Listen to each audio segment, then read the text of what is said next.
Welcome aboard the pride of the Cunard Line, the magnificent QE2. For a cruise through history, I think you'll find surprising.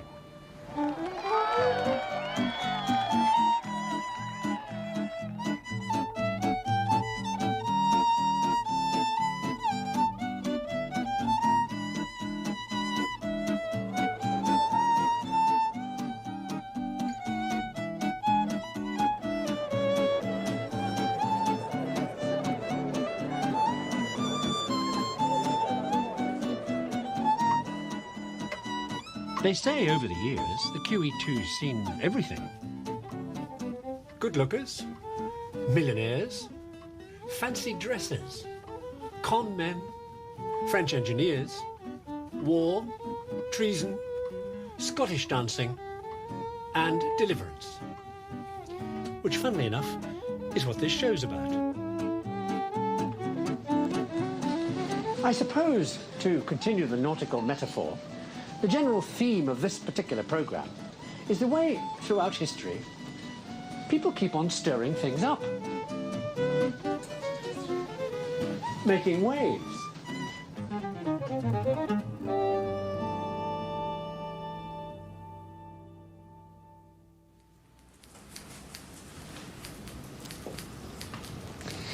What's it going to be today? Curly. The permanent wave is just one of the many ways in which the modern woman of today gets to mix and match, image-wise. I mean, all you need is a beauty salon and money, and you too can be different. Every time you look in the mirror. Thanks to mud packs and seaweed baths and hydrotherapy and collagen and the rest of the 20 billion spent on cosmetics every year, nobody has to look themselves anymore.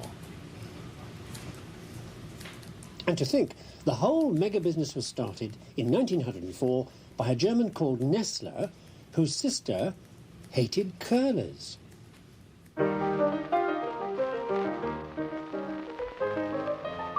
Nestler's secret lay in the goo he covered your hair with under these cardboard rollers. Then he plugged you into his electric machine, well, a set of heaters that gradually dried out the goo. 12 minutes later, you'd come out looking like $1 million. In a flash of advertising genius, Nestler called these temporary curls a permanent wave. All thanks to the mystery goo, which would keep your hairdo in shape for long enough to matter. A godsend for desperate women. Thanks to a godsend for desperate men.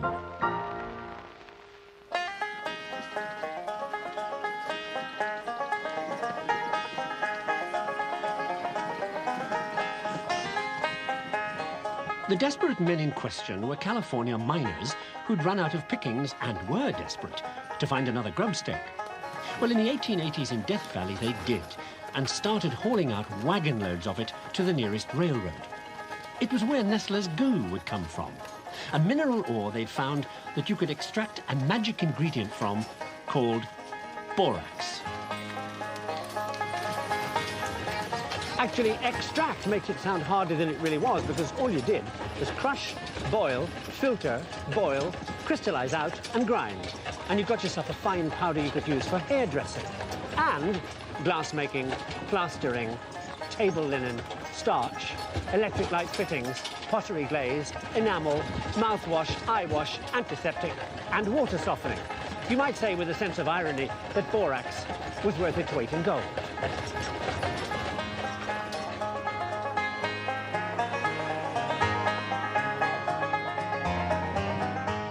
And speaking of gold, these miners were only in California at all because of something that happened earlier, in the place most people think of when they talk about wealth. Switzerland.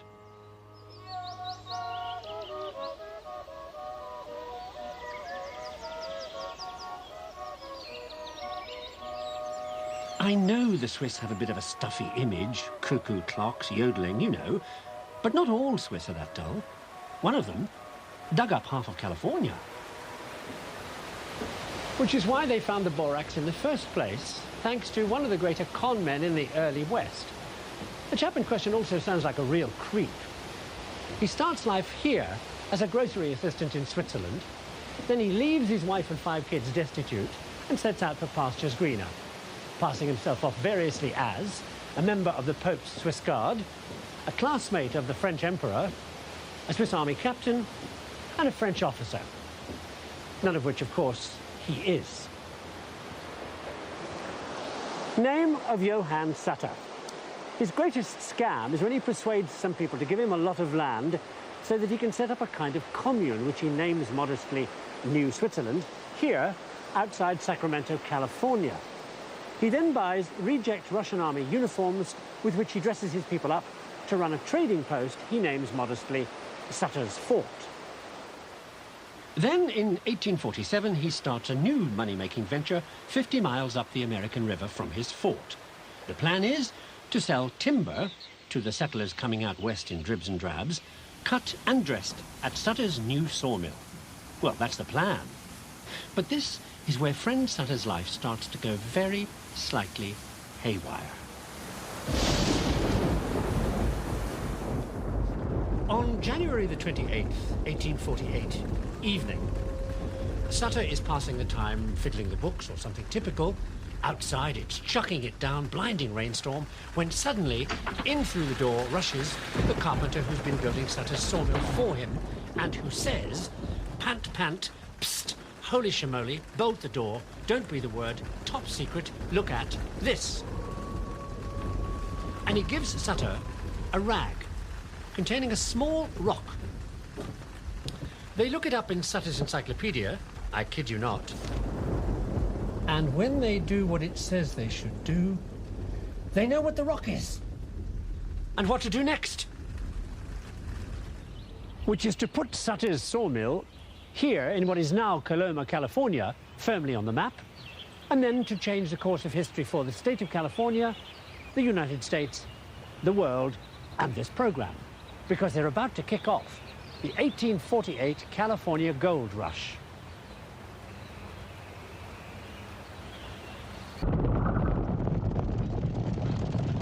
It's well known that the people who made the real fortunes out of the California Gold Rush were the people who got there first. It's less well known that they got there first thanks to something that had been brewing for some time back in England. Because the English had spent the previous 200 years becoming totally addicted to tea time. And the real connoisseur of a good brew, that is any English person, will, for the very best tea leaves, that is, the first crop of the season, sell their grandmother. So, you got the stuff from China to London ahead of anybody else. You could name your price. So the Americans did. Charged double. Why? Well, they've always been go-getters, so they went and got. Of course, the English didn't like that one little bit. Took the wind right out of their sails.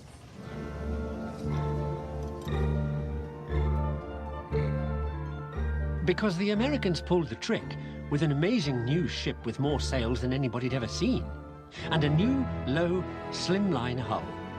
A ship designed to take a cargo of tea at incredible speed from China, around the Horn, and up the Atlantic to London. A ship known as the Yankee Clipper.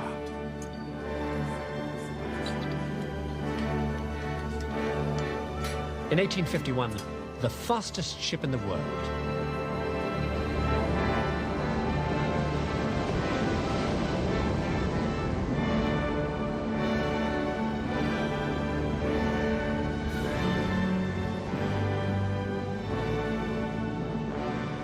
Small wonder gold rush people in a hurry took a clipper from New York to San Francisco and got there first.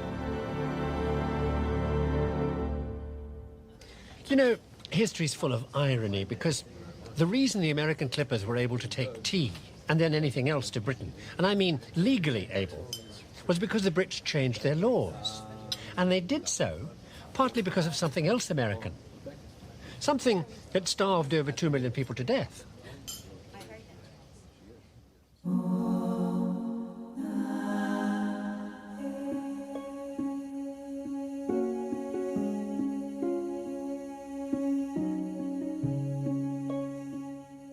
It was an American fungus, and in 1845 it arrived in Ireland and destroyed the potato crop, leaving the Irish nothing to eat. Not almost nothing, nothing. There were too many corpses that winter to bury.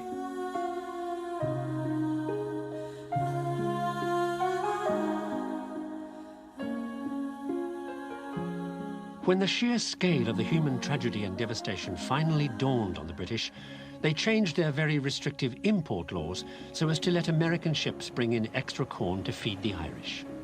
But the gesture was too little and too late.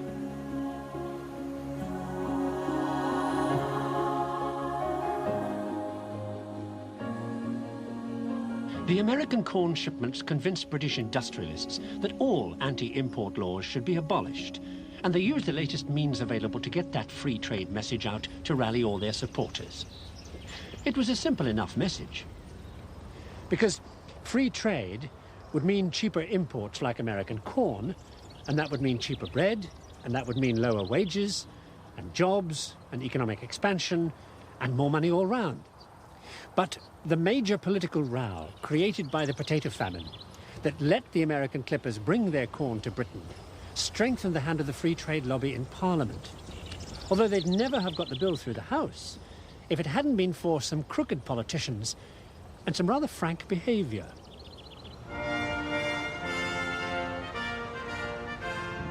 Thanks to which the free trade lobby would be able to spread the word.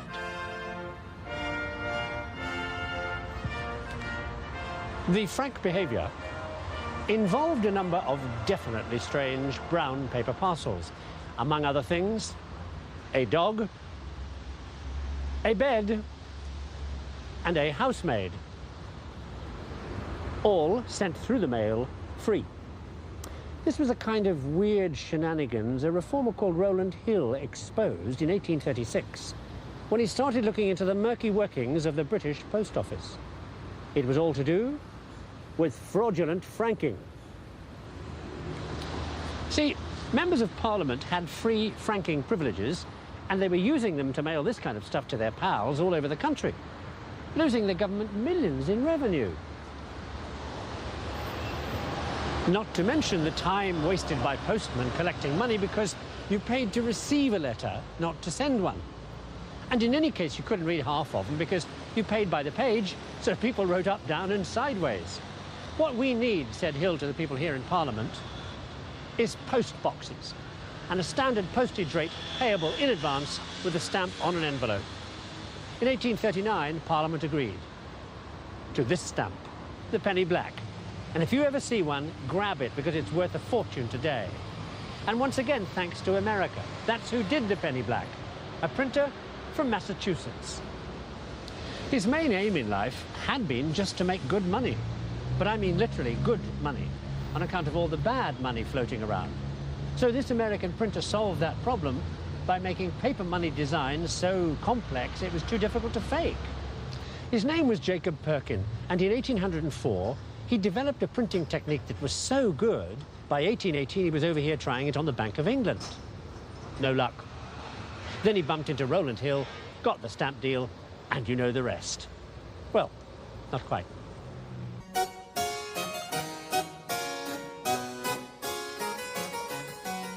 Jacob Perkin had picked up his printing techniques from an earlier idea by an Irishman who developed copperplate printing to churn out this stuff by the ton, printed chintz.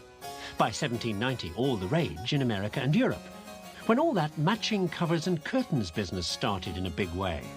People put chintz on everything, and the brighter the better. Speaking of which, notice how crisp the colours are. This was the first time they could put a whole mix of colours together, even on top of each other, that wouldn't run when you washed the material. And all thanks to a new colour paste that used a new thickening agent. Well, thanks really to a worm-ridden heap of junk known back then as the French Navy. See, mid-17th century, they were down to 22 ships, and every one of them full of holes. And then this guy called Colbert takes over, decides to get a total grip on the country and turn it into an economic superpower. Colbert commissions new fortresses all round France, builds a new navy, and offers tax breaks to anybody who'll go looking for foreign trade. One lot of which whizzes down Africa to Senegal and starts sending back everything from slaves to tobacco to sugarcane, and a lot of this, gum from Senegal trees, which the cotton printers would use as a thickener in their color paste, remember? But Colbert would have felt really fulfilled if he could have seen all this garbage, tourist income that one of his economic recovery ideas helped to generate to improve transportation. This, the Canal du Midi. Colbert's Canal du Midi went from Bordeaux on the Atlantic to Marseille in the Mediterranean, so you didn't have to sail around Spain anymore.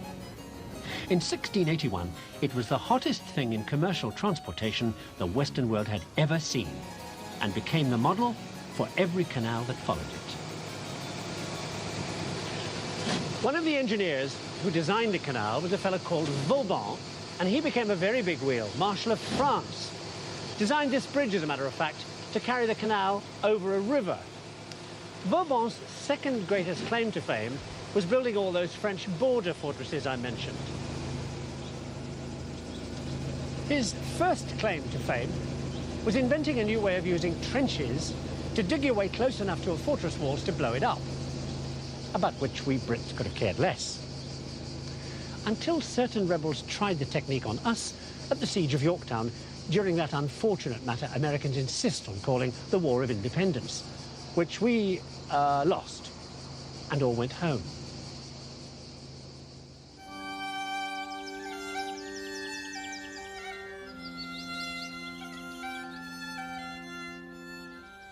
Well, not quite all.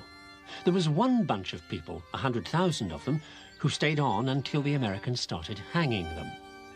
I mean, of course, all the American loyalists. The 1 in 5 of the population who'd supported the British and who would now suffer for having backed the wrong side.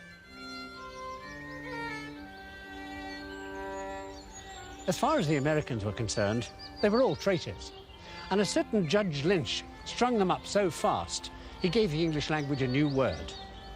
So, by about 1789, most of the ones left lit out for a new life in a new country with another bunch of unfortunates who had also lost everything.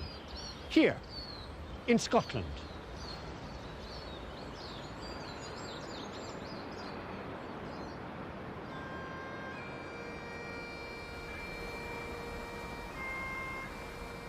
This was the time of the clearances, the fancy name for the eviction and starvation and brutality and death happening in the Scottish Highlands as the people were forced out to make way for money-making sheep. And once the absentee landlords, many of whom lived in London, had got rid of their inconvenient tenants, a new genteel Scotland was born, with bagpipes and fake tartans and Celtic revival poetry and baronial halls. A kind of 19th century Disney version of the Highlands.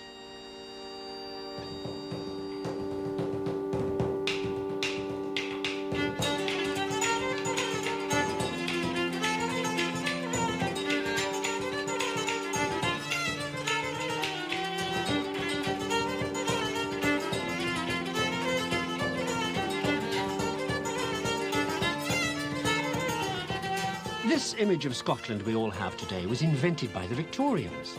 These ancient Highland games only started in 1832, and Scottish dancing is really half French. Even the short kilt was designed by an English industrialist to stop the long ones Scottish factory workers usually wore getting caught in the machinery.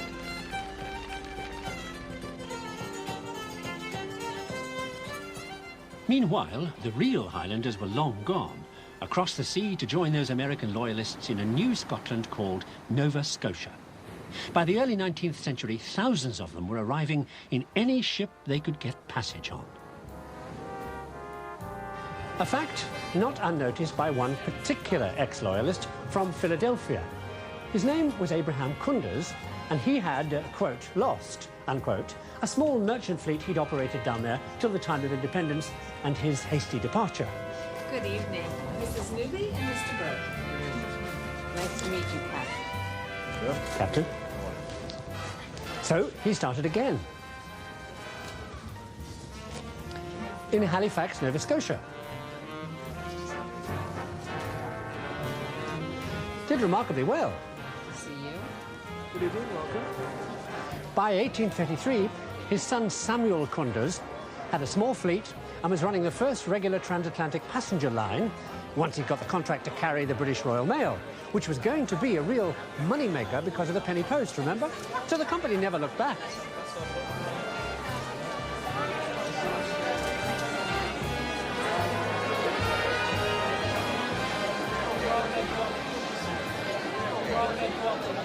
And if you're wondering why I got the name wrong, I didn't. At some point in the Kunduz life in America, some official made a misprint and changed the family name to Cunard. Well, that's it. I hope this one hasn't left you all at sea.